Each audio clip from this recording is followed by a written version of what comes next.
नमस्कार जी, सभी को स्वागत है आप लोगों का आधुनिक भारत के इतिहास की क्लास में। आज हम आपकी जिस टॉपिक की चर्चा आपसे करेंगे वो है ब्रिटिश भारत में या फिर देसी रियासतों पर ब्रिटिश परमसत्ता का विकास। महत्वपूर्ण टॉपिक है देसी रियासतों पर ब्रिटिश परमसत्ता का विकास। अब देखिएगा कि अगर ईस्ट इंडिया कंपनी के आगमन से पहले या ईस्ट इंडिया कंपनी के सत्ता में आने से पहले की स्थिति को अगर देखा जाए, रियासतों के पहले की स्थिति को देखा जाए तो रियासतों पर जो छोटी छोटी रियासतें थी उन पर परम सत्ता के रूप में मुगल परम सत्ता काम कर रही थी। कौन? मुगल परम सत्ता काम कर रही थी। अब जैसे ही मुगल सत्ता का अंत हुआ तो उनके पश्चात जो रिक्तता की स्थिति उत्पन्न हुई, उस रिक्तता को एक सीमा तक मराठों ने भरने का प्रयास किया, लेकिन मराठे इस प्रयास में विफल हो गए। अंततः आपके उस रिक्तता को पूरा करने का श्रेय किसको जाता है? ईस्ट इंडिया कंपनी को जाता है, या अंग्रेजी सरकार को आपके उस रिक्तता को पूरा करने का श्रेय जाता है। अब अंग्रेजी सरकार ने जब आपके उस रिक्तता को पूरा किया तो देखिए वहीं से ब्रिटिश सरकार के साथ या ईस्ट इंडिया कंपनी के साथ रियासतों के संबंधों की शुरुआत हुई कि किस प्रकार के संबंध रियासतों ने कंपनी सरकार से स्थापित किए। अगर के एम पनिक्कर की बात की जाए, हम आपके बात करें, देखिए रियासतों पर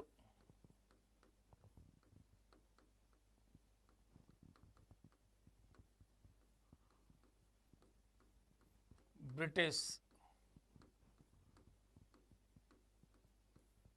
परम सत्ता का विकास,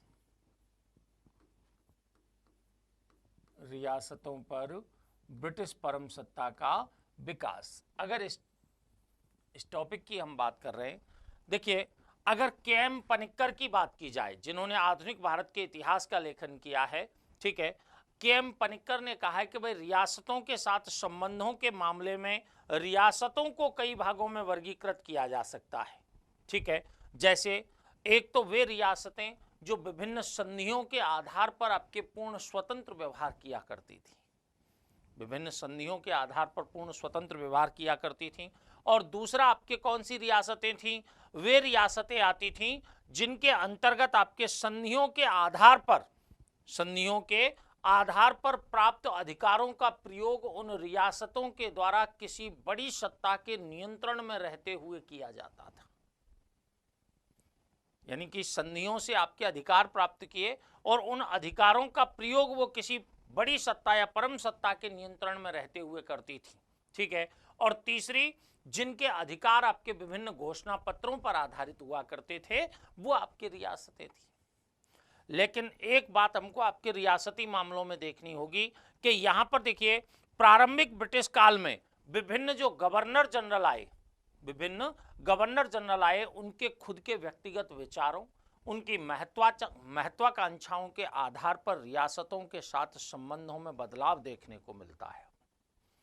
ये आपके एक विशेष बात है कि गवर्नर जनरल जो कि आपके सर्वोच्च सत्ता के रूप में यहाँ पर ईस्ट इंडिया कंपनी के यहाँ आए थे, उनकी महत्वाकांक्षाओं और उनके विचारों ने रियासती संबंधों को कई बार मोड़ दिया है। ठीक है, एक विलियम ली वार्नर नाम के इतिहासकार हुए हैं। विलियम ली वार्नर के द्वारा अपनी एक भारत की देशी रियासतें नामक पुस्तक में 20वीं सदी के आरंभ तक जो रियासतों के साथ संबंध आपकी कंपनी सरकार के रहे उन्हें वर्गीकृत करने का कार्य किया है। ठीक है, लेकिन उस समय तक तो आपके वो ठीक प्रतीत होते हैं, लेकिन बाद की परिस्थितियों में हम देखते हैं 20वीं सदी के प्रारंभ के बाद की आपकी स्थिति को अगर हम देखते हैं तब आपके हमें रियासतों के साथ संबंधों में विभिन्न प्रकार के चरण दिखाई देने लगते हैं। ठीक है, तो यहां पर ब्रिटिश परमसत्ता के विकास में कि कौन कौन से चरण यहां पर आपके हमें दिखाई देने लग रहे हैं, उन चरणों की हम बात करेंगे। विभिन्न चरण,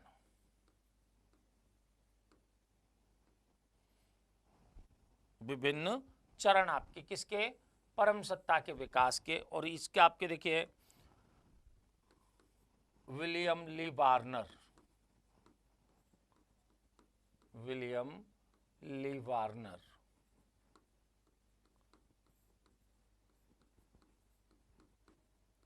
भारत की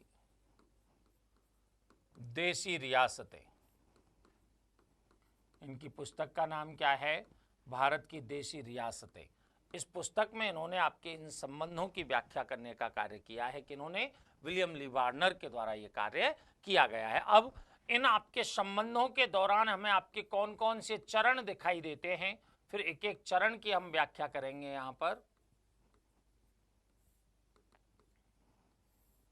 विभिन्न चरण। अब विभिन्न चरणों की अगर बात की जाए तो देखिए, प्रथम चरण आपके जो यहां पर दिखाई देता है वो आपके क्या है कि कंपनी का भारतीय रियासतों के साथ समानता का स्तर प्राप्त करने के लिए संघर्ष है। कंपनी का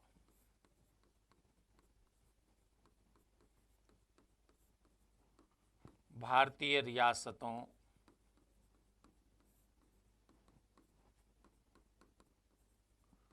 के साथ समानता का स्तर प्राप्त करने के लिए संघर्ष।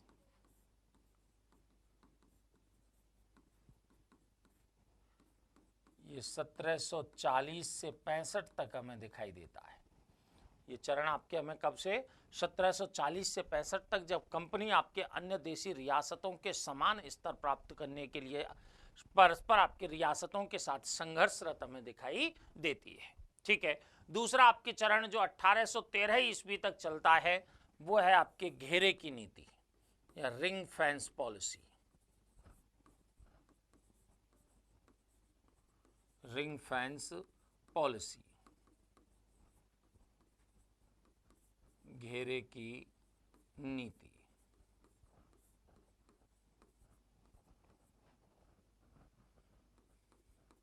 सत्रह सौ 65 से 1813 ईस्वी तक। फिर है आपके शक्ति, यहां पर अधीनस्थ पृथक्करण की संधि या नीति, सबऑर्डिनेट आइसोलेशन, अधीनस्थ पृथक्करण।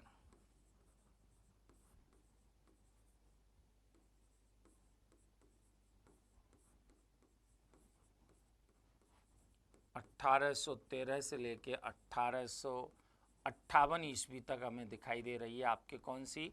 अधीनस्थ पृथक्करण की नीति है। ये आपके कब से? 1813 से लेके 1858 ईस्वी तक दिखाई दे रही है। फिर आपके अधीनस्थ संघ की नीति है, अधीनस्थ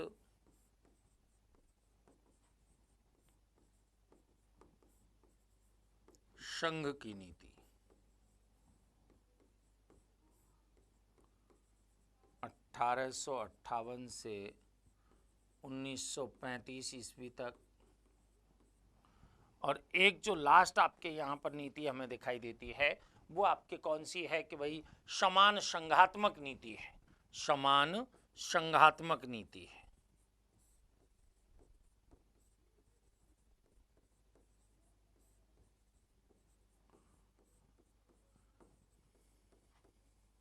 उन्नीस सौ 1935 से लेकर के 1947 ईस्वी तक ये दिखाई दे रही है समान संघात्मक नीति। तो इस तरह देखिए, कंपनी के देशी रियासतों के साथ आपके संबंधों में, ठीक है, या ब्रिटिश परमसत्ता के साथ आपके विकास जो परमसत्ता का है उसमें हमें आपके क्या दिखाई दे रहे हैं? 5 चरण हमें क्रमशः दिखाई दे रहे हैं। हालांकि आपके देखिए इसमें जो विलियम ली वार्नर ने भारत की देशी रियासतों की आपके जो पुस्तक लिखी है उसमें 1919 तक के संबंधों की जानकारी दी है।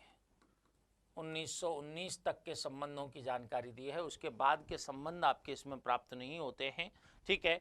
उससे पहले के आपके उसके बाद की जो नीति है वो हमें मुख्य रूप से इन 5 चरणों में दिखाई देने लग जाती है। अब देखिए एक एक चरण की हम यहाँ पर बात करेंगे एक साथ ही। देखिएगा बात क्या हुई कि ईस्ट इंडिया कंपनी का गठन हुआ 1600 ईस्वी में। आपके लंदन में पूर्णतः निजी कंपनी के रूप में गठन होता है।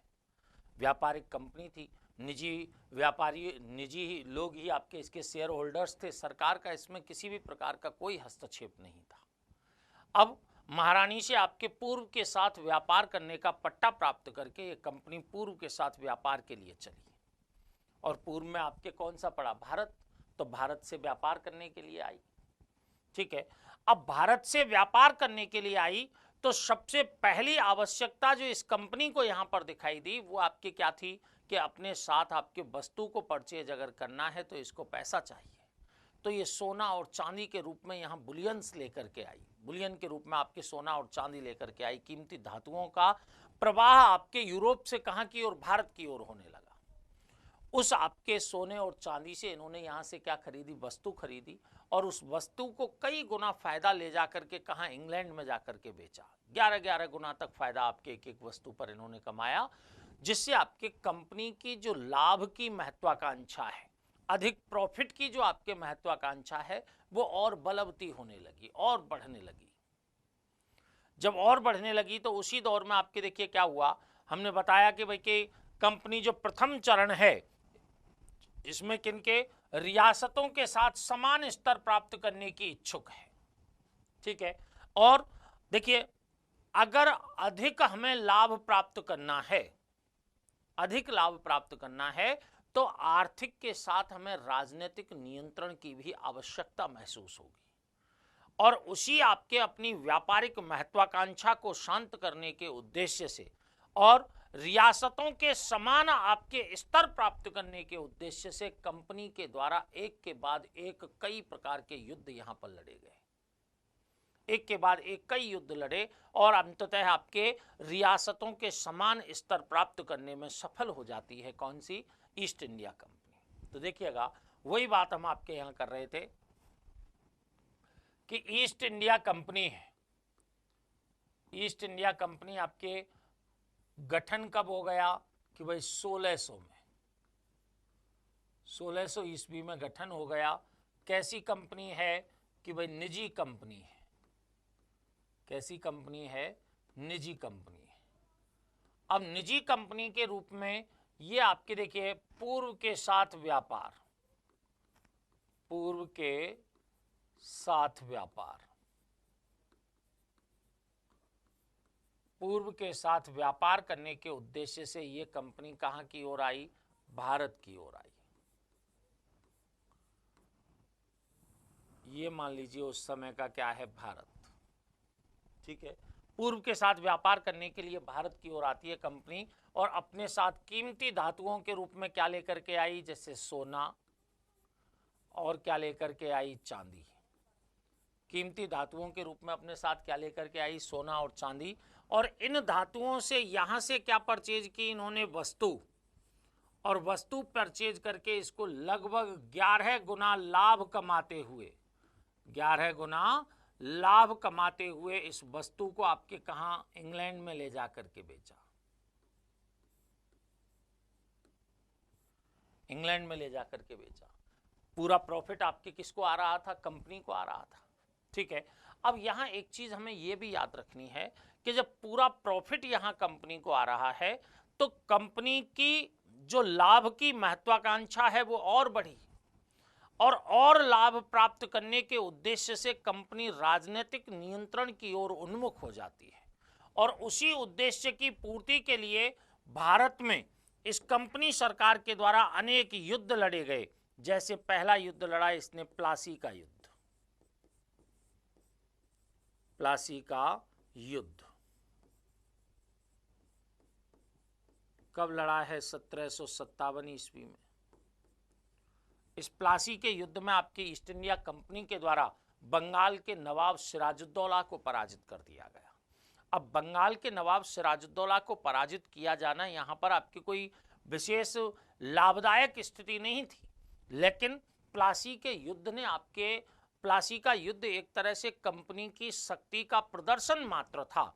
कंपनी ने किसी भी प्रकार का आर्थिक लाभ या राजनीतिक लाभ इस युद्ध से प्राप्त नहीं किया, केवल कंपनी की शक्ति का क्या हुआ है, प्रदर्शन हुआ है। और भारतीय रियासतों को और समकालीन जो आपके कंपनियां थी अन्य, उनको यह प्रदर्शित कर दिया कि अब शक्ति का केंद्र आपके किसमें है, ईस्ट इंडिया कंपनी में है। अब इसने अपने व्यापारिक प्रतिद्वंदियों को समाप्त करने की ठानी और उसके तहत आपके इसने एक युद्ध लड़ा, बेदारा का युद्ध।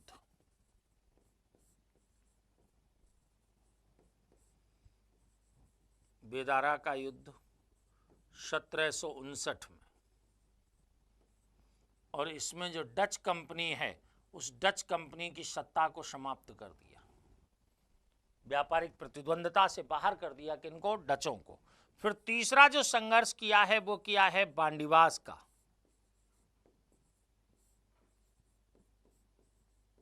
बांडीवास का युद्ध 1760 में। इसमें फ्रेंच कंपनी को व्यापारिक प्रतिद्वंदता से बाहर कर दिया, ठीक है। और फिर जो चौथा युद्ध है वो आपके कौन सा युद्ध है? बक्सर का युद्ध है।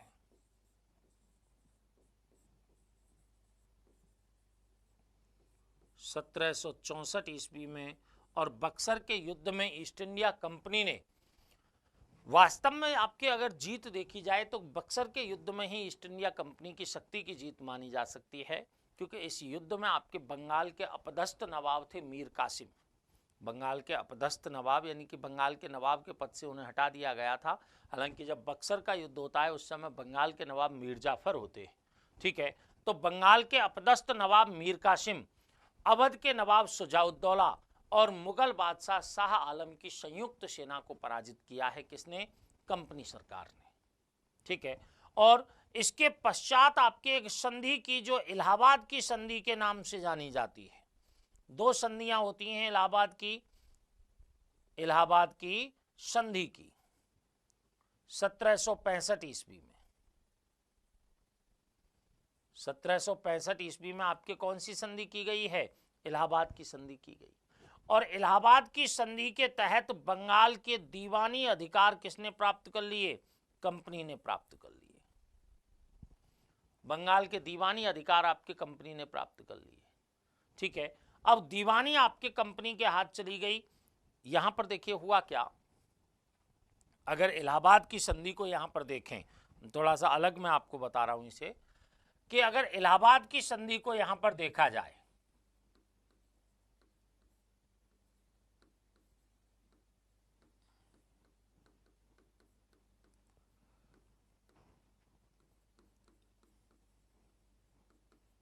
तो देखिए इस समय दो तरह के अधिकार होते हैं। एक तो रियासत में आपके कौन से? निजामत संबंधी अधिकार होते हैं। कौन से? निजामत के। और एक आपके कौन से अधिकार होते हैं? कि दीवानी अधिकार होते हैं। एक कौन से अधिकार होते हैं? दीवानी अधिकार होते हैं। एक तो निजामत संबंधी अधिकार हो गए और एक आपके कौन से? दीवानी संबंधी अधिकार हो गए। अगर इन निजामत और दीवानी संबंधी, आपके निजामत से तात्पर्य यहां पर लॉ एंड ऑर्डर से है। इलाहाबाद की संधि के द्वारा आपके ये अधिकार तो किसके पास रह गए? नवाब के पास। और दीवानी अधिकार किसके पास चले गए? ईस्ट इंडिया कंपनी के पास।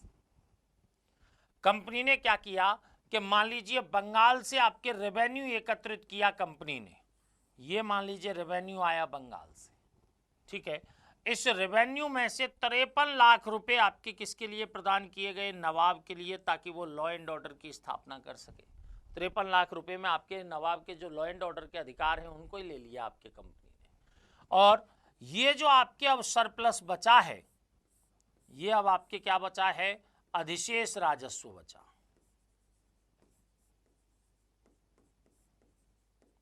अधिशेष राजस्व बचा।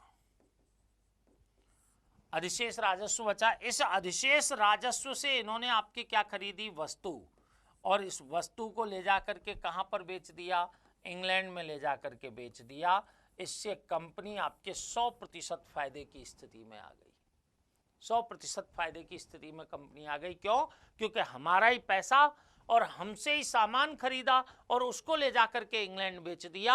अब इंग्लैंड से जो सोना और चांदी आपके उस वस्तु को खरीदने के लिए लाया जाता था, अब वो सोना और चांदी लाना आपके बंद कर दिया कंपनी ने। इधर आपके जैसे ही यहां पर चूंकि आपके 53 लाख रुपए में आपके ये काम नहीं हो सकता, लॉ एंड ऑर्डर संबंधी कार्य आपके सही ढंग से नहीं हो सकते, इसीलिए आपके क्या हुआ? बंगाल में अकाल पड़ने लग गए। बंगाल में आपके अव्यवस्था व्याप्त हो गई।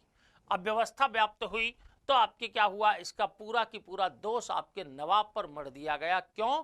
क्योंकि पर्दे के पीछे से काम कर रही थी आपके कंपनी और दोष आपके किस पर आ रहा था? नवाब पर।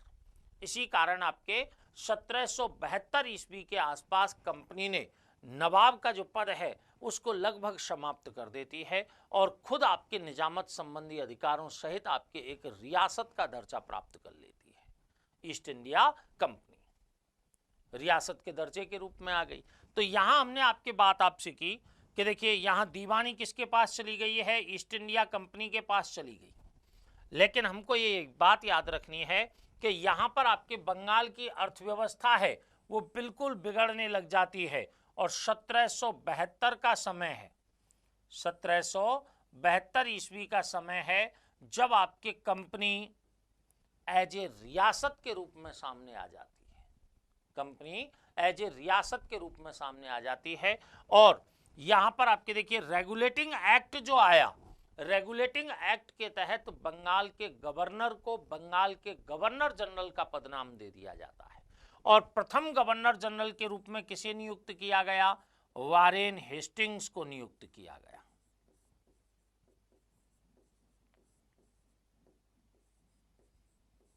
प्रथम गवर्नर जनरल के रूप में किसे नियुक्त कर दिया गया, वारेन हेस्टिंग्स को नियुक्त कर दिया गया।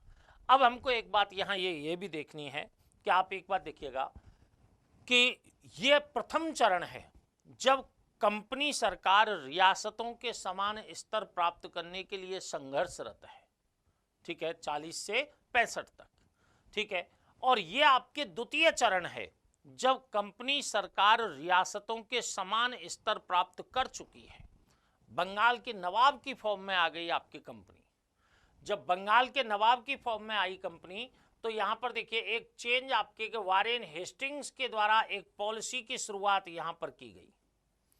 वारेन हेस्टिंग्स के द्वारा एक पॉलिसी की शुरुआत आपके यहां पर की जाती है और वो आपके पॉलिसी है वो कब तक चलती है, वो पॉलिसी चलती है आपके 1813 ईस्वी तक।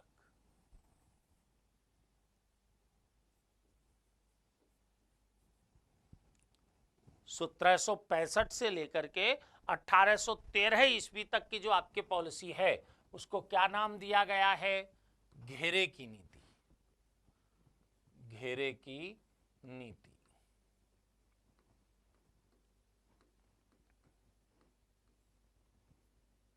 अर्थात इसको रिंग फेंस पॉलिसी नाम दिया गया है।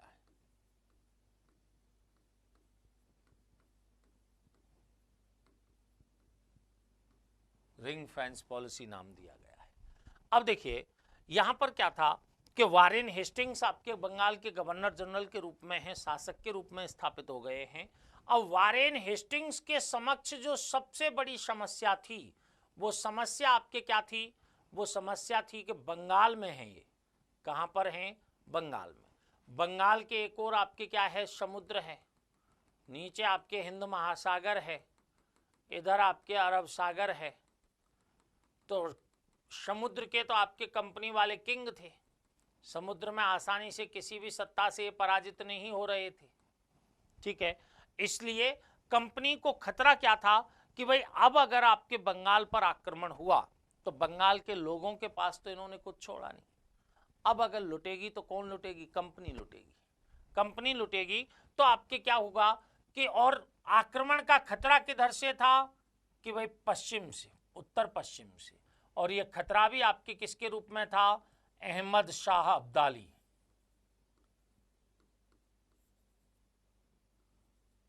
अहमद शाह अब्दाली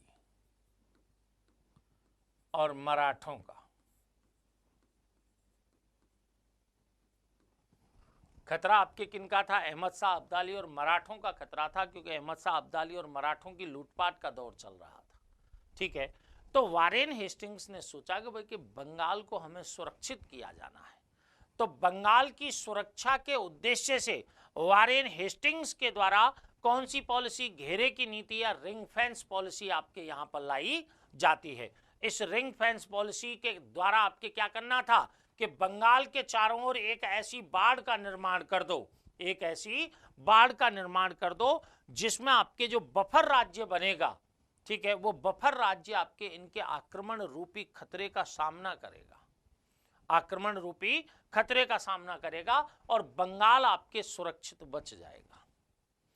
या एक सोच और आपके देखने को मिलती है कंपनी की। आपके सबसे बढ़िया सोच है कि भाई युद्ध में चाहे आप जीतो चाहे युद्ध में हारो, अगर युद्ध आपके घर पर लड़ा जा रहा है तो नुकसान तो आपका ही होगा। ठीक है, तो वही सोच आपके यहां पर वारेन हेस्टिंग्स की, और इस सोच के तहत इसने क्या किया कि ये आपके राज्य किसका है, अवध का। किसका राज्य है, अवध का। अवध के साथ आपके इसके द्वारा संधि की गई, और संधि के तहत क्या कहा गया कि यदि किसी भी प्रकार का कोई भी बाह्य आक्रमण होता है तो अवध की सुरक्षा की जिम्मेदारी आपकी किसकी है, कि वारेन हेस्टिंग्स की है, कि भाई मैं लड़ूंगा, तुमको टेंशन करने की कतई आवश्यकता नहीं है, मैं लड़ूंगा। ठीक है, ये आपके किसकी, वारेन हेस्टिंग्स की सोच। लेकिन उसने कहा कि भाई कि ये लड़ेगा कब, क्योंकि आपके ये तो रहता है कहां पर, लखनऊ में, और वो रहते हैं आपके कहां, कलकत्ता में। इसलिए वारेन हेस्टिंग्स ने कहा कि भाई मैं एक सैनिक टुकड़ी मेरी यहां रख देता हूं, ये सैनिक टुकड़ी संघर्ष करेगी, आपको कुछ नहीं करना है। ठीक है, और फिर कहते हैं कि चूंकि ये सैनिक टुकड़ी आपकी सुरक्षा के लिए नियुक्त है, इसलिए इसका खर्चा भी आप ही दो, अवध ही दे। ठीक है, तो देखा ना, अपने गुंडे दूसरे के घर में उसी के खर्चे पर पाल दिए वारेन हेस्टिंग्स ने। यह महत्वपूर्ण है बात आपके यहां पर। ठीक है, तो यहां पर एक बात देखिएगा कि जब तक ये बाह्य आक्रमण का खतरा बना रहेगा तब तक तो ये अवध में आपके सुरक्षा करेंगे, अवध की, और अप्रत्यक्ष रूप से किसकी सुरक्षा कर रहे हैं, बंगाल की सुरक्षा कर रहे हैं। और जिस दिन बाह्य खतरा समाप्त हो गया उस दिन अवध के लिए भारी पड़ जाएंगे कि नहीं पड़ जाएंगे। इसी आपके आधार पर किसके द्वारा, वारेन हेस्टिंग्स के द्वारा अवध और रुहेलखंड के आंतरिक मामलों में भी आपके हस्तक्षेप किया गया है। अवध और रुहेलखंड के आंतरिक मामलों में हस्तक्षेप किया गया और अवध को एक बफर राज्य के रूप में डेवलप कर दिया। अवध को बफर राज्य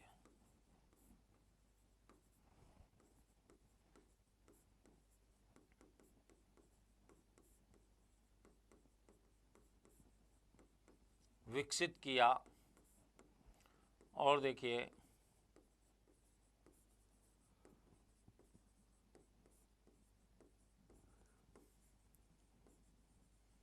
अवध तथा रुहेलखंड के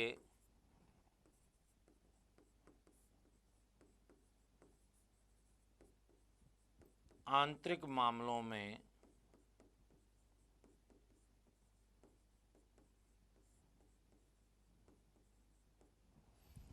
अवध तथा रुहेलखंड के आंतरिक मामलों में हस्तक्षेप आपके किसके द्वारा किया गया है, इस आपकी कंपनी सरकार के द्वारा यहां किया गया है।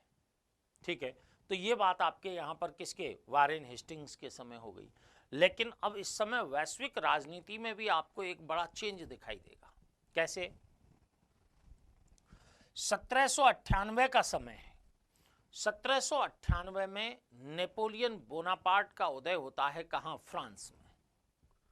उदय का मतलब यहां पर नेपोलियन बोनापार्ट की शक्ति का उत्कर्ष होने लगता है। और बोनापार्ट की एक सबसे बड़ी महत्वाकांक्षा थी कि वो किसी ना किसी प्रकार से ब्रिटिश सत्ता का दमन करे, उसका पतन करे, पराजित करे आपके ब्रिटिशियर्स को। अब जल में तो आपके वो हारते नहीं थे, थल में वो लड़ते नहीं थे, क्योंकि ब्रिटेन भी क्या है, टापू ही है। तो आपके कहीं ना कहीं आपके नेपोलियन बोनापार्ट के दिमाग में ये सोच रही होगी कि अगर ब्रिटेन के उपनिवेशों को उससे छीन लिया जाए तो ब्रिटेन तो ऐसे ही समाप्त हो जाएगा, अगर उसके उपनिवेशों को उससे छीन लिया जाए तो। ठीक है, अब इस उद्देश्य से आपके उसने क्या किया, ब्रिटेन के आपके उपनिवेशों को छीनने के उद्देश्य से आपके इसने क्या किया कि 1798 ईस्वी में नेपोलियन बोनापार्ट मिस्र के अभियान पर चला और पिरामिडों के युद्ध में आपके मिस्र को पराजित कर दिया। हालांकि नील नदी के युद्ध में नेल्सन के जहाजी बेड़े से खुद पराजित हो जाता है। ठीक है, लेकिन अपनी पराजय को तो दबा देता है और विजय के समाचार को बढ़ चढ़ करके आपके सुनाता है। उद्देश्य क्या था कि मिस्र से होते हुए भारत की ओर आना था, लेकिन उस समय तक वहां नाशपाती पक चुकी थी, इसलिए आपके उसको फ्रांस लौटना पड़ गया। लेकिन यहां पर स्थिति देखें कि उसी समय भारत के ब्रिटेन के भारतीय उपनिवेश की सुरक्षा के उद्देश्य से कंपनी सरकार के द्वारा वेलेजली जैसे साम्राज्यवादी गवर्नर जनरल को कहां पर भेजा? भारत भेजा। वेलेजली जैसे साम्राज्यवादी गवर्नर जनरल को भारत भेजा कि भाई किसी ना किसी प्रकार से फ्रेंच खतरे से आपके भारतीय उपनिवेश की सुरक्षा करनी है। तो इसी रिंग फेंस पॉलिसी के तहत जो वेलेजली हैं ये आपके कौन सी नीति लेकर के आए? सहायक संधि की नीति लेकर आए।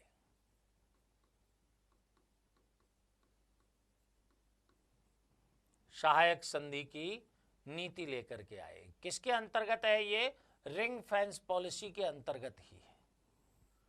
सहायक संधि की नीति लेकर के आपके कौन आ रहे हैं? वेलेजली आ रहे हैं। और इस सहायक संधि में भी आपके क्या है कि जैसे ये ईस्ट इंडिया कंपनी है और इसके इक्वल कौन है? रियासत R1 और ये यहाँ पर कौन है? इक्वल रियासत R2। क्यों? क्योंकि मैंने बताया कि यहाँ पर रियासतों के समान दर्जा प्राप्त करने में कंपनी सफल हो गई। जब रियासतों के समान दर्जा प्राप्त करने में कंपनी सफल हो गई तो कंपनी ने आपके क्या कर लिया? यहाँ पर आपके बराबरी के स्तर पर रियासतों के साथ समझौता किया, सहायक संधियां की। खुद वेलेजली ने भी आपके फ्रेंच खतरे से निपटने के लिए ये जुलाई 1803 ईस्वी में कहा था कि भाई भारत में एक भी रियासत ऐसी नहीं बचनी चाहिए जो किसी ना किसी रूप में अंग्रेजों पर आश्रित ना हो। क्योंकि उनको पता था कि अगर कोई बाह्य व्यक्ति हमारे यहाँ पर आएगा तो कब सफल होगा? जब यहाँ का व्यक्ति उसे भेद देगा। यहाँ का व्यक्ति आपके उसे भेद देगा कि भाई कि ऐसा है, ठीक है आप तो आ जाओ, मैं देख लूंगा यहाँ वालों को। तो एक के साथ एक को बोनस में और लगा के जाएगा। ठीक है, तो वही स्थिति आपके यहाँ पर किसको? वेलेजली को लगी। इसलिए वेलेजली ने आपके ये कह दिया था पहले ही कि भारत में कोई भी रियासत ऐसी नहीं बचनी चाहिए जो किसी ना किसी रूप में किस पर? ब्रिटिश सरकार पर आश्रित ना हो। अब इसके लिए इन्होंने क्या किया? इसके लिए इन्होंने सबसे महत्वपूर्ण बात की कि रियासतों के साथ आपके सहायक संधियां करना आरंभ किया। अब इन सहायक संधियों में आपके क्या किया? देखिए, नंबर 1 वैदेशिक मामले।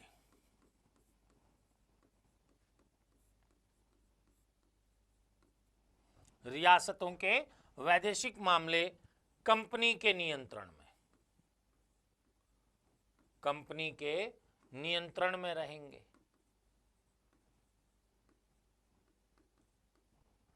पहली बात तो रियासतों के सभी प्रकार के विदेशी मामले कंपनी के नियंत्रण में आ जाएंगे। कंपनी के बगैर अनुमति के किसी भी व्यक्ति को अपने यहाँ सेवा पर भी नहीं रखा जाएगा, बाह्य व्यक्ति को। क्यों?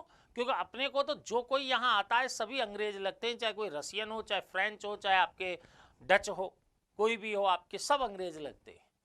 लेकिन अंग्रेज तो पहचान लेंगे कि भाई कि ये डच है कि ये फ्रेंच है। ठीक है, तो वही स्थिति है कि वैदेशिक मामले आपके कंपनी के नियंत्रण में। दूसरा आपके देखिए, आंतरिक मामलों में हस्तक्षेप नहीं।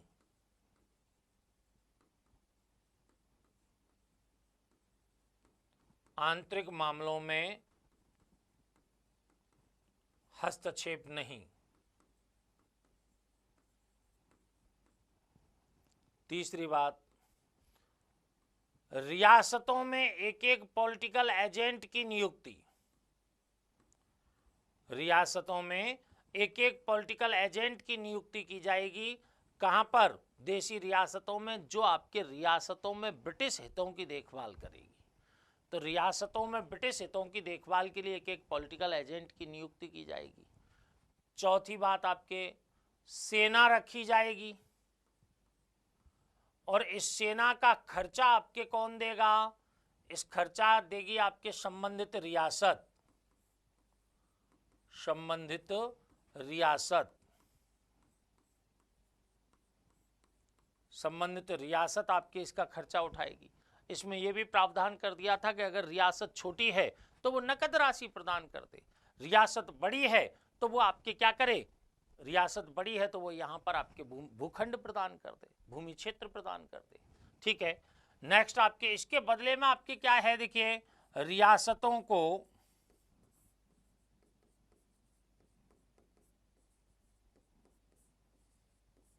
बाह्य व आंतरिक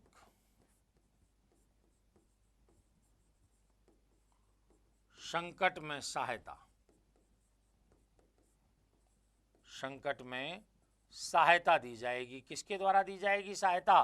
कंपनी के द्वारा आपके सहायता प्रदान की जाएगी। कंपनी आपके के कोई बाह्य आक्रमण हो जाए, रियासतें पारस्परिक झगड़ों में उलझ जाएं, सामंत विद्रोह कर दें, उन परिस्थितियों में आपके रियासतों को सहायता देने का काम आपके किसके द्वारा किया जाएगा? खुद आपके कंपनी सरकार के द्वारा किया जाएगा। इसी के लिए तो आपके सैनिक टुकड़ियां रख दी हैं जिनका खर्चा आपके कौन चला रहा है? संबंधित रियासत ही चला रही है। इस तरह 1798 ईस्वी से 1798 ईस्वी से किसने? वेलेजली के द्वारा लगभग भारत की समस्त रियासतों को सहायक संधि के जाल में बांध दिया, जिसमें 1798 ईस्वी में हैदराबाद के साथ, 1799 में मैसूर के साथ, 1799 में ही आपके तंजौर के साथ, 1801 ईस्वी में अवध के साथ सहायक संधि कर ली गई। जैसे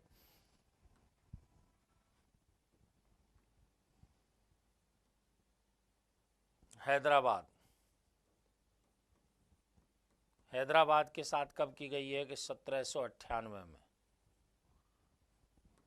मैसूर 1799 में।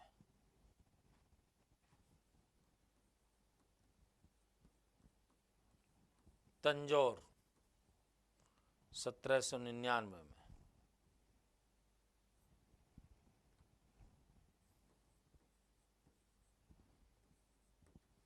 अवध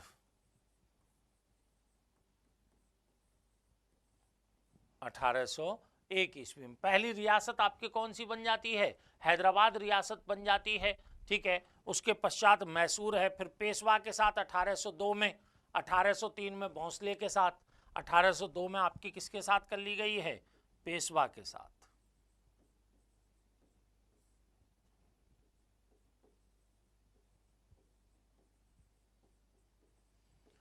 इस तरह की सहायक संधियां आपके किसके द्वारा कर ली गई? वेलेजली के द्वारा यहां पर संपन्न कर ली गई और समस्त रियासतों को कंपनी के ऊपर डिपेंड कर दिया। ठीक है, ये जो रियासतें हैं इनको सभी प्रकार से आपकी किस पर आश्रित कर दिया है? यहां आपके कंपनी पर आश्रित कर दिया। अब कंपनी जो रियासतें हैं उनको सामंतों की सेनाओं की आवश्यकता नहीं रही। सामंत जो आपके सेना रखते थे और आपके शासकों को चाकरी दिया करते थे, सेवा दिया करते थे, अब उसकी आवश्यकता उनको नहीं रही। तो शासकों ने सामंतों पर धन के लिए दबाव डाला कि भाई जब तुम्हारी सेना की आवश्यकता नहीं है तो तुम पैसा दो। पहले पैसा नहीं देते थे, सेना रखते थे, अब हमें सेना की आवश्यकता नहीं है। इससे शासकों और सामंतों के मध्य भी आपके तनाव में वृद्धि हुई। ठीक है, तो कहीं ना कहीं आगे चल करके आपके इन शासकों और आपके सामंतों के पतन के लिए आपकी जिम्मेदार कौन सी नीति हमें? वेलेजली की सहायक संधि की नीति दिखाई देती है। ठीक है, तो सहायक संधि आपके वेलेजली लेकर, हालांकि वेलेजली ऐसा पहला व्यक्ति नहीं था जो सहायक संधि को लेकर के आया था। इससे पहले फ्रेंच गवर्नर था डुप्ले। डुप्ले ने रियासतों में फ्रेंच प्रभाव की वृद्धि के लिए सहायक संधि का सहारा लिया था, लेकिन सैद्धांतिक और व्यवहारिक तौर पर सबसे पहले लेकर के कौन आ गए थे? यही आपके वेलेजली लेकर के इसको लेकर के आए और विस्तृत रूप से आपके इस कॉन्सेप्ट को यहाँ पर लेके आए। राजस्थानी रियासतों के साथ भी इस समय सहायक संधियां कर ली जाती हैं। जैसे 1803 में ही यहाँ पर भरतपुर और अलवर रियासत के साथ संधि कर ली जाती है। 1804 ईस्वी में धौलपुर रियासत के साथ संधि कर ली जाती है। लेकिन वेलेजली के उत्तराधिकारी के रूप में जो जॉर्ज बार्लो आते हैं, जॉर्ज बार्लो के द्वारा वे अलवर और भरतपुर के अतिरिक्त आपके अन्य सभी रियासत जो राजस्थानी रियासतें थीं उनके साथ की गई संधियों को अमान्य कर दिया जाता है, अर्थात धौलपुर के साथ की गई संधि को अमान्य कर देते हैं। ठीक है ना, ये स्थिति आपके कहां पर? इस दूसरे चरण में हमें देखने को मिलती है। अब 1813 ईस्वी में हमें आपके तीसरा चरण देखने को मिलता है और वो तीसरा चरण आपके कौन सा है? अधीनस्थ पृथक्करण की संधि का है। अधीनस्थ पृथक्करण की संधि, तो देखिएगा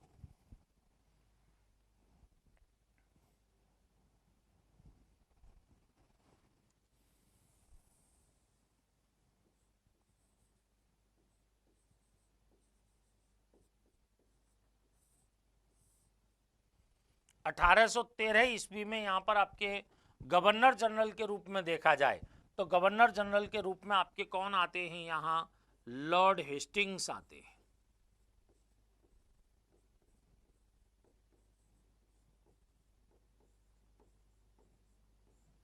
लॉर्ड हेस्टिंग्स आते हैं, ठीक है। लॉर्ड हेस्टिंग्स, फिर बाद में हम आपके यहाँ पर देखते हैं कि भाई किसको, कि भाई विलियम बेंटिंग को भी देखते हैं।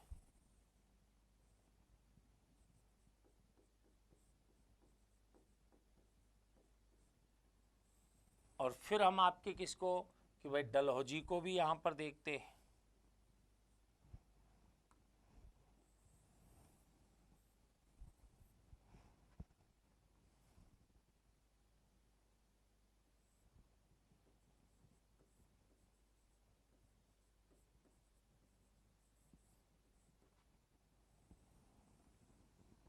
डलहौजी को भी कहाँ पर देख रहे हैं हम, इसी आपके पॉलिसी के अंतर्गत। और इस समय आपके कौन सी संधि की नीति कौन सी चल रही है, इस समय संधि की नीति चल रही है अधीनस्थ पृथक्करण की संधि।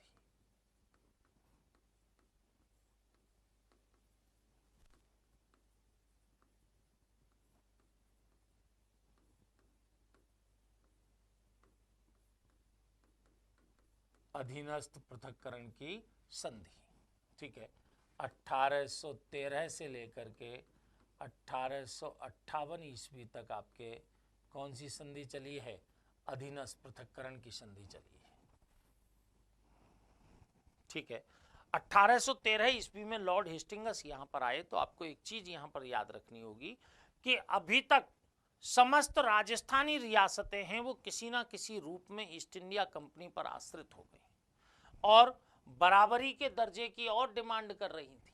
ये देखिए, बराबरी का दर्जा और आपके प्राप्त कर रही थी। ये चीज अखर रही थी आपके किसको, लॉर्ड हेस्टिंग्स को, कि भाई कि ये भाग भाग करके छोटी से छोटी बात के लिए भाग करके हमारे पास आते हैं और हमारी बराबरी का दर्जा प्राप्त करने का और प्रयास करते हैं, इसलिए आपके ये बराबर नहीं हो सकते।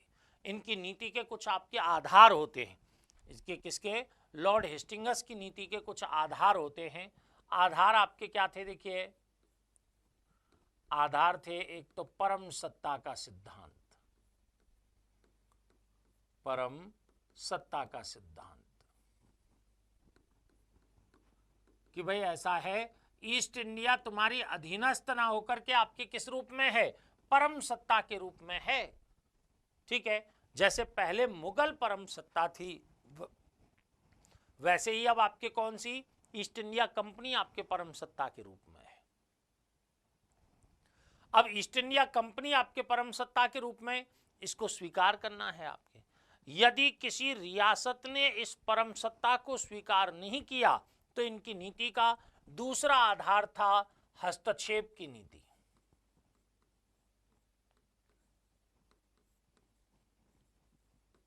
हस्तक्षेप की नीति।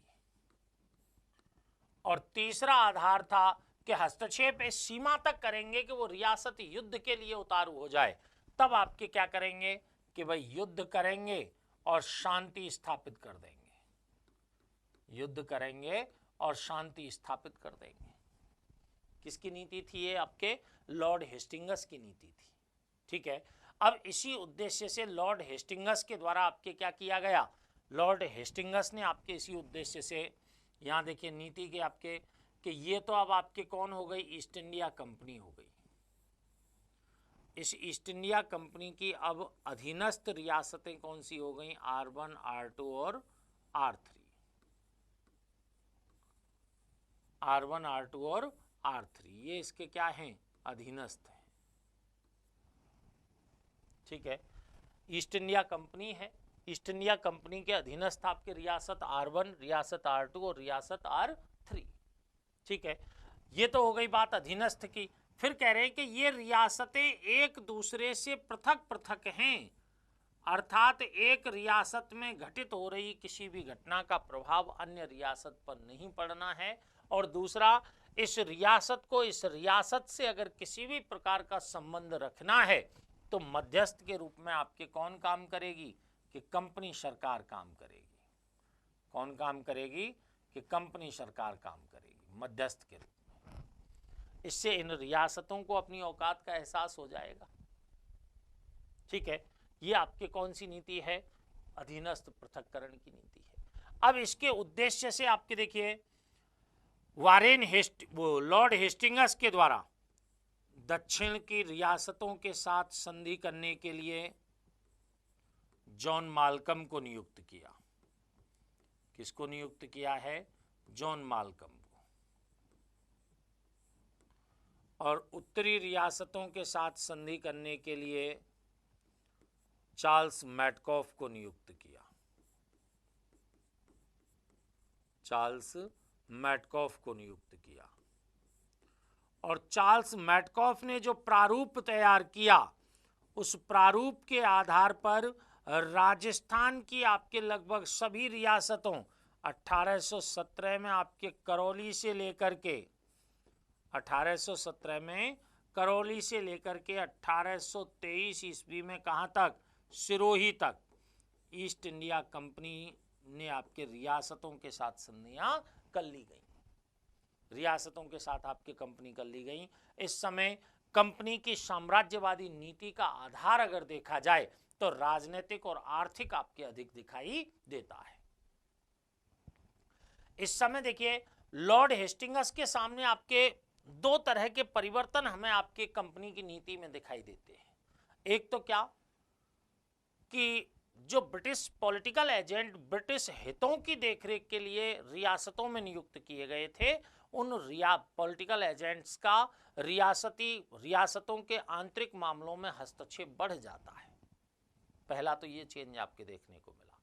दूसरा चेंज हमें आपके क्या देखने को मिला कि अब आपके गवर्नर जनरल्स की जो नियुक्ति है वो आपके साम्राज्यवादी आधार पर होने लग जाती है। ठीक है, साम्राज्यवादी आधार क्यों? क्योंकि अब ब्रिटिश सरकार है वो कोई भी ऐसा मौका नहीं छोड़ना चाहती थी जिससे कि उसके साम्राज्य को किसी ना किसी प्रकार से बढ़ावा मिले। ऐसा कोई मौका नहीं छोड़ना चाहती थी। अपने साम्राज्यवादी, मैंने बताया कि आर्थिक और राजनीतिक आधार है, अपने साम्राज्यवादी औचित्य को सिद्ध करने के लिए कंपनी सरकार ने यह कहा कि भाई कि हम ऐसा है भारतीय नरेशों के दोषपूर्ण शासन से भारत की प्रजा को मुक्ति दिलाना चाहते हैं। भारतीय नरेशों के दोषपूर्ण शासन से हम भारतीय प्रजा को मुक्ति दिलाना चाहते हैं। और क्या करना चाहते हैं कि अंग्रेजी साम्राज्य में जो सुविधाएं हैं उन सुविधाओं का लाभ हम भारतीय प्रजा को देना चाहते हैं। ऐसा कहकर के आपके उन्होंने अपने औचित्य को सिद्ध करने का प्रयास किया, साम्राज्यवादी औचित्य को सिद्ध करने का प्रयास किया। वरना अंततः आपके उनके अंतर्मन में क्या पॉलिसी चल रही थी कि कोई भी ऐसा मौका मत छोड़ो जहां से आपके कंपनी को आर्थिक फायदा हो या फिर कंपनी का राजनीतिक विस्तार आपके हो। मराठों का आपके अंतिम रूप से दमन किन के द्वारा कर दिया गया? लॉर्ड हेस्टिंगस के द्वारा कर दिया गया। और आपके इसने क्या किया कि भाई नेपाल के साथ सुगौली की संधि कर ली। नेपाल के साथ सुगौली की संधि देखिए लॉर्ड हेस्टिंगस के द्वारा ही अगर देखा जाए तो इसने मराठों का अंत किया है।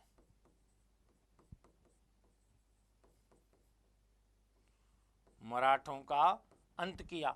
और दूसरा 1816 में नेपाल से कौन सी संधि कर ली? कि सुगौली की संधि कर ली। सुगौली की संधि कर ली। और सुगौली की संधि करके आपके क्या फायदा हुआ इसको कि भाई कुमायूं और गढ़वाल के क्षेत्रों को ब्रिटिश साम्राज्य में मिला लिया। यहां से आपके कौन ले लिए? एक तो कुमायूं का क्षेत्र है और एक आपके गढ़वाल का क्षेत्र है। कुमायूं और गढ़वाल के क्षेत्रों को किसमें मिला लिया गया? ब्रिटिश साम्राज्य में मिला लिया गया। ठीक है, तो यहां आपके लॉर्ड हेस्टिंगस ने एक तो मराठों का, पिंडारियों का अंत किया है। दूसरी बात आपके इन्होंने नेपाल के साथ 1816 ईस्वी में सुगौली की संधि की और उस संधि के माध्यम से कुमायूं और गढ़वाल क्षेत्र को आपके ब्रिटिश साम्राज्य में मिला लिया।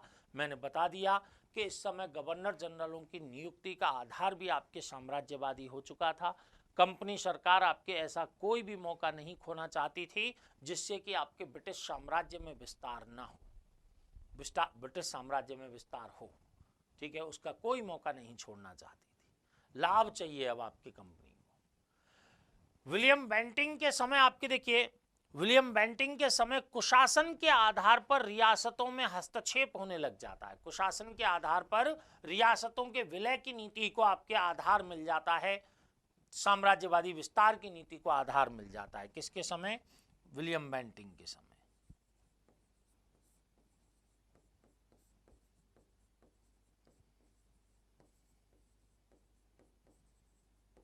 आधार पर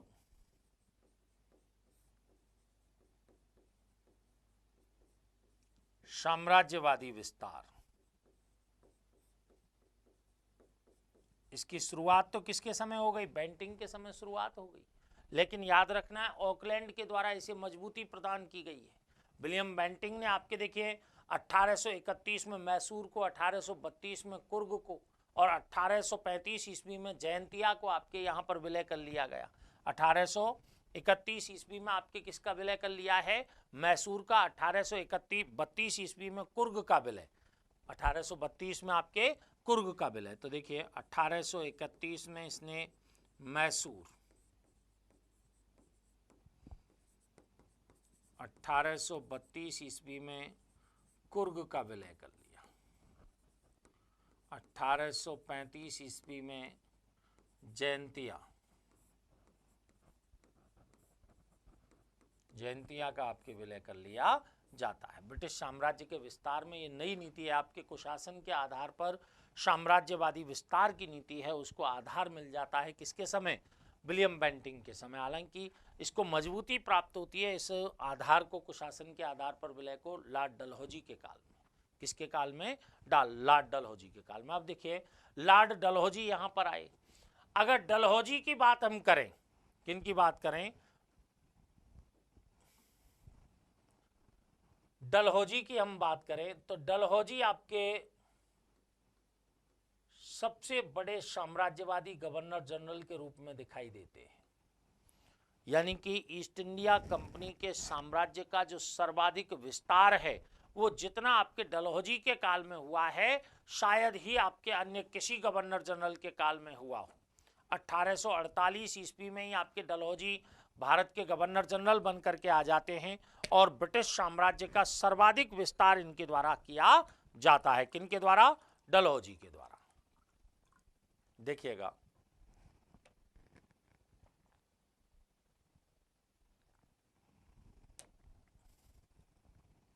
1848 ईस्वी में आए।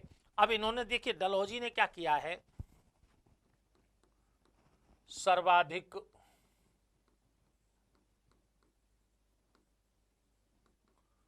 साम्राज्य विस्तार,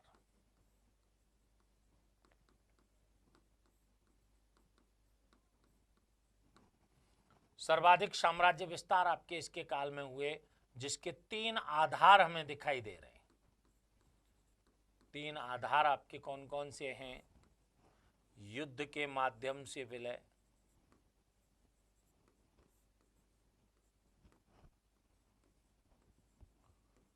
कुशासन के आधार पर विलय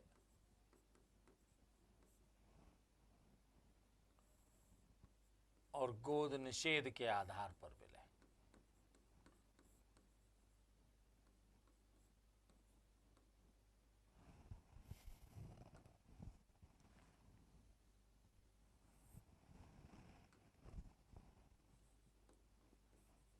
गोद निषेध के आधार पर विलय, यानी कि डलहौजी के साम्राज्यवादी विस्तार की नीति के आपके हमें 3 आधार दिखाई दे रहे हैं कि भाई कि किन किन आधारों पर आपके ये अपने साम्राज्यवादी विस्तार को बढ़ावा देने का काम कर रहा है। ठीक है, अगर उनको देखा जाए तो आपके देखिएगा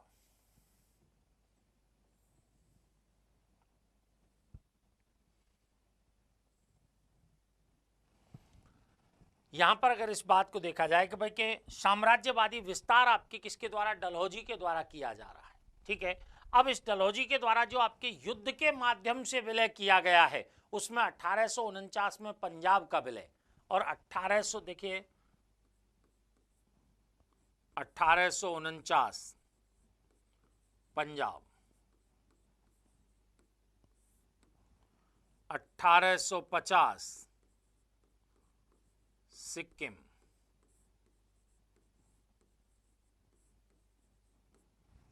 (1849) में पंजाब का, 1850 में सिक्किम का, 1852 में लोअर बर्मा और पेंगू का विलय, लोअर बर्मा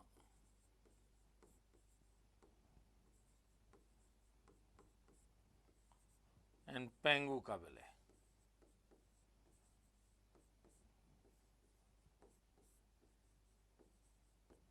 युद्ध के आधार पर आपके विलय कर लिया किसने? डलहौजी ने। ठीक है। दूसरी बात आपके यहां पर क्या है कि कुशासन के आधार पर 1856 में किसका विलय कर लिया जाता है? कुशासन के आधार पर 1856 ईस्वी में अवध का विलय, अवध का विलय। और अवध का विलय ही आपके देखा जाए तो 1857 की क्रांति का मूल कारण बन जाता है। 1857 की क्रांति का मूल कारण अगर कहीं देखना है तो वो आपके किसमें? अवध के विलय में ही देखने को मिलता है। एक गोद निषेध के आधार पर विलय, गोद निषेध के आधार पर विलय को अगर हम देखें तो एक देखिए अलग से हम आपके इसको टॉपिक को करते हैं। गोद निषेध के आधार पर विलय को हमको आपके क्या चीजें याद रखनी है? यहाँ पर हमें याद रखनी है मुख्य रूप से आपके देखिए कौन सी के डलहौजी सबसे बड़े साम्राज्यवादी के रूप में हैं। 1848 ईस्वी में कहाँ आ रहे हैं ये? भारत आए, गवर्नर जनरल बनकर के सर्वाधिक साम्राज्य विस्तार किया है। साम्राज्य विस्तार में जो इनकी विलय की नीति थी, रियासतों के आपके जीतने की, साम्राज्यवादी विस्तार की जो नीति थी, उसके 3 आधार हमें दिखाई दे रहे हैं। युद्ध के द्वारा विलय किया है, कुशासन के आधार पर विलय किया है, एक डॉक्ट्रिन ऑफ लैप्स यानी गोद के निषेध के आधार पर विलय किया है। कैसे? आपके देखिए अगर गोद निषेध नीति को देखा जाए किसकी? लॉर्ड डलहौजी की, तो उसी की हम चर्चा आपसे करें। देखिए गोद निषेध नीति,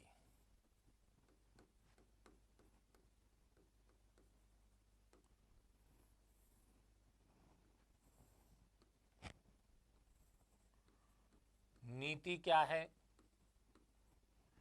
और प्रभावित रियासतें कौन सी हैं?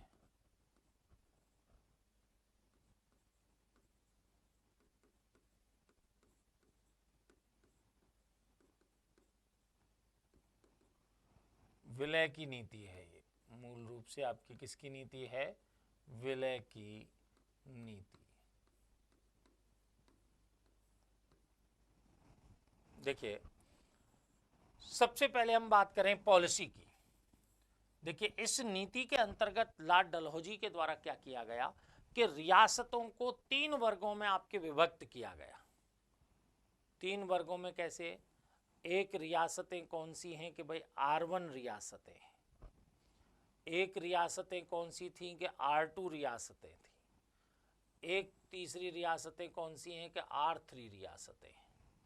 एक रियासत कौन सी हो गई? R1, एक रियासत कौन सी हो गई? R2, एक कौन सी हो गई? R3 रियासत। 3 प्रकार की आपकी रियासतें हैं। ये आपके कौन सी हैं? देखिए वे रियासतें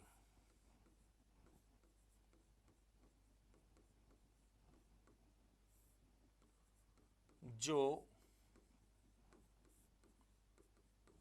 किसी परम सत्ता के अधीन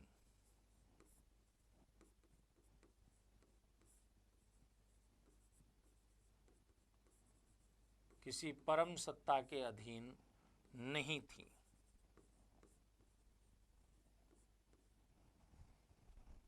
R2 रियासतें, देखिए वे रियासतें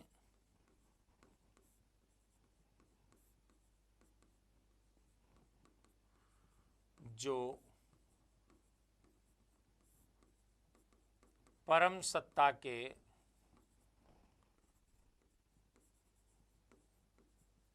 अधीन थी तथा भेंट एवं नजराना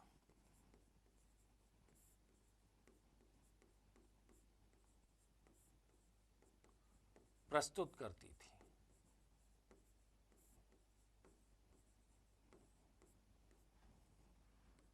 वे रियासतें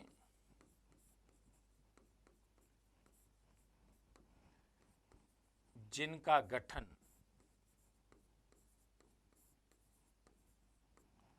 अंग्रेजों ने किया, जैसे राजस्थान की टोंक और झालावाड़ रियासत अंग्रेजों ने किया। 3 तरह की रियासतें हमारे पास हो गई डलहौजी की नीति के अंतर्गत जो आ रही हैं। अब इन्होंने क्या किया कि हम देखते हैं कि पहले आपके एंशिएंट में हमें स्टार्टिंग में देखें तो राजा की संपत्ति और राज्य की संपत्ति में कोई भेद नहीं हुआ करता था, लेकिन मौर्योत्तर काल से हमें ये भेद दिखाई देने लग जाता है। ठीक है, अब यहाँ पर आपके क्या है कि कोई भी रियासत है, रियासत का आपके कोई भी राजा है, किंग, कोई भी राजा है, तो इस राजा की आपके 2 तरह की प्रॉपर्टी है। एक तो इसकी आपकी कौन सी प्रॉपर्टी होगी, पर्सनल प्रॉपर्टी होगी। पर्सनल प्रॉपर्टी निजी संपत्ति होगी राजा की, और एक आपकी क्या होगी, इसकी टेरिटरी होगी, राज्य क्षेत्र होगा इसका।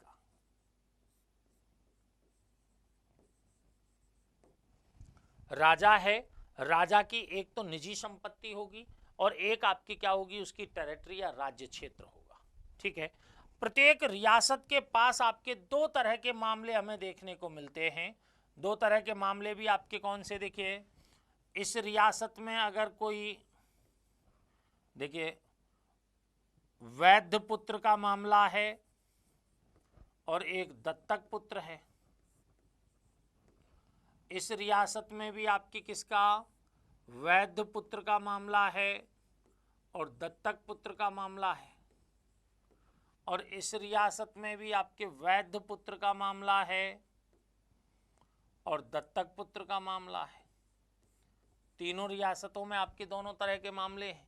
ठीक है, तो तीनों रियासतों में ये क्या कह रहे हैं कि जहां वैध पुत्र है, ठीक है, उसका आपके इस पर अधिकार है, दत्तक पुत्र का भी इस पर अधिकार है, वैध पुत्र का भी इस पर अधिकार है, दत्तक पुत्र का भी इस पर अधिकार है। उसी प्रकार आपके वैध पुत्र का भी इस पर अधिकार है और दत्तक पुत्र का भी किस पर अधिकार है, इस पर अधिकार है, पर्सनल प्रॉपर्टी पर। पर्सनल प्रॉपर्टी पर वैध पुत्र का और दत्तक पुत्र का दोनों का अधिकार है। इसमें आपके अंग्रेज या इस कंपनी सरकार कोई हस्तक्षेप नहीं करेगी। तो फिर प्रॉब्लम कहाँ है, कि प्रॉब्लम है जहां दत्तक पुत्र है।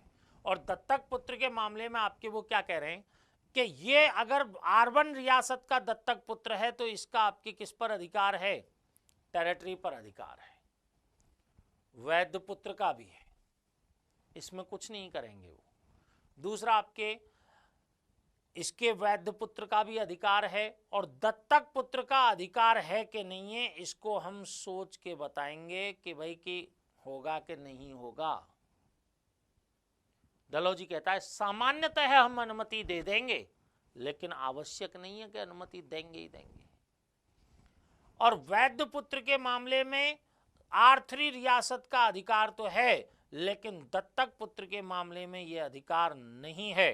किसी भी प्रकार का कोई आपके सवाल जवाब नहीं किया जाए, हम उस रियासत का विलय करके छोड़ेंगे, उसको सामान्यतः नहीं छोड़ेंगे। डलहौजी की आपके कौन सी है, ये गोद निषेध की नीति है। डलहौजी की गोद निषेध की नीति है। अब इसी नीति के तहत आपके देखिए इसने क्या क्या किया, 1848 में सतारा का विलय कर लिया। जैसे देखिए 1848 ईस्वी सतारा का विलय। सतारा कहाँ है, महाराष्ट्र में। 1849 में जैतपुर का विलय। 1849 में किसका विलय कर लिया, जैतपुर का। कहाँ पर है कि MP में है, इसका विलय कर लिया। ये कहाँ पर है कि भाई महाराष्ट्र में है। ठीक है। तीसरा संबलपुर उड़ीसा का 1849 में ही विलय कर लिया गया। 1849 ईस्वी में ही संबलपुर का विलय। संबलपुर कहाँ पड़ गया, उड़ीसा में। संबलपुर उड़ीसा का विलय आपके इसी आधार पर कर लिया गया है। ठीक है। तीसरी बात आपके बघाट पंजाब का 1850 में विलय कर लिया गया।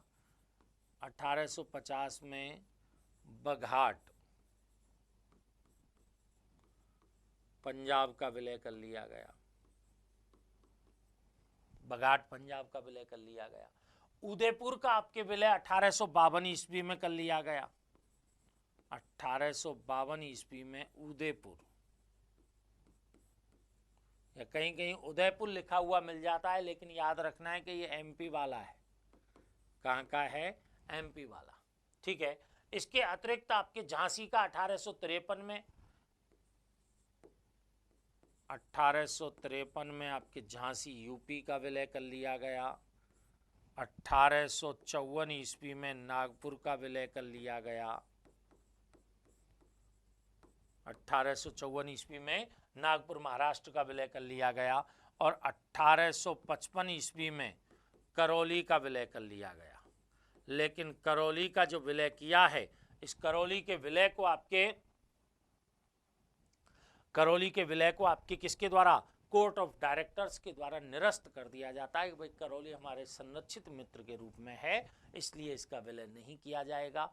उधर आपके कैनिंग के द्वारा उदयपुर के विलय को भी निरस्त कर दिया जाता है। तो उदयपुर के विलय को निरस्त कर दिया गया कैनिंग के द्वारा, और कोर्ट ऑफ डायरेक्टर्स के द्वारा करौली के विलय को निरस्त कर दिया जाता है।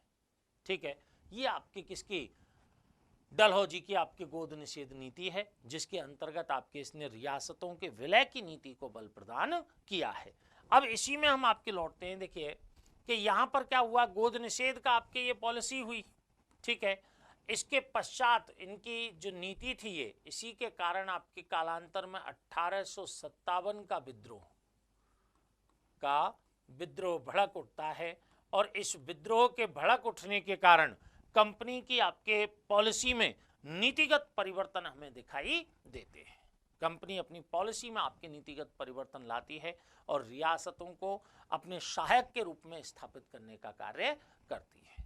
तो हम आपके नेक्स्ट क्लास में 1857 के पश्चात आपके देशी रियासतों के प्रति कंपनी सरकार की क्या पॉलिसी रही, अंग्रेज सरकार की क्या पॉलिसी रही, उसकी चर्चा करेंगे।